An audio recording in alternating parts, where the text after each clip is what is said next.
Here we are at the source of the spring, looking down towards the ram pump. This is the drive pipe, comes from here, that drives the system. But to reduce friction, we have a standpipe that we're looking towards right now that actually drives the system. Here we are looking back up towards the source of the spring. The drive pipe comes down this hill and then feeds over to this standpipe that we're just looking at.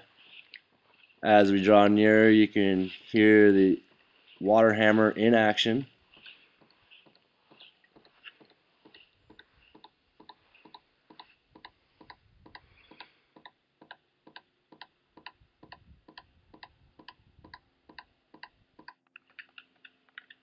We are down at the pond where the ram pump is housed.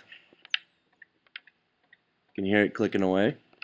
So let's go check it out. We have it housed inside of this unit to keep down on the noise.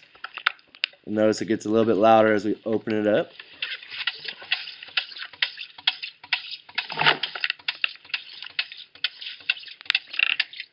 So we have insulation to help keep the noise down and cinder block as well. It's getting real loud.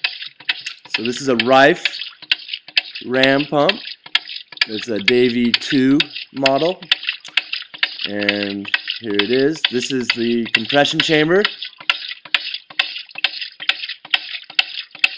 Here we have the waste valve working in action. Here's the drive pipe. Water comes in and drives the system. And then here's our delivery pipe where water is pumped back uphill.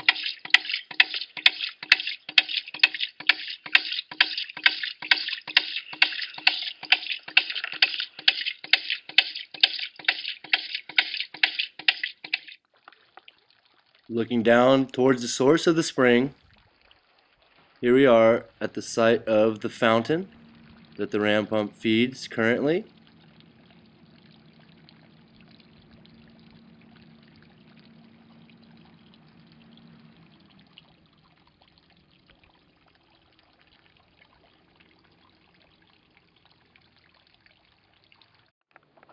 Looking down towards the source of the spring once again, here we are at the site where we want to erect a water tank for two purposes. One, to provide domestic water for our neighbor Tom here. This is right here at this site. And then two, we want to have a source for gravity-fed irrigation for the gardens and other purposes down at the lower property. Here we are at the tank site, looking down towards the source of the spring, towards the ram.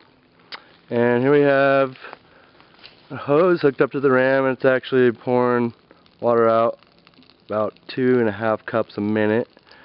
And you can see right over here, Tom's house, nestled in the forest here. So we're about the same elevation at his house, so he'll need a small pump to get the water pressurized to his house, but right here is where we plan to put the tank.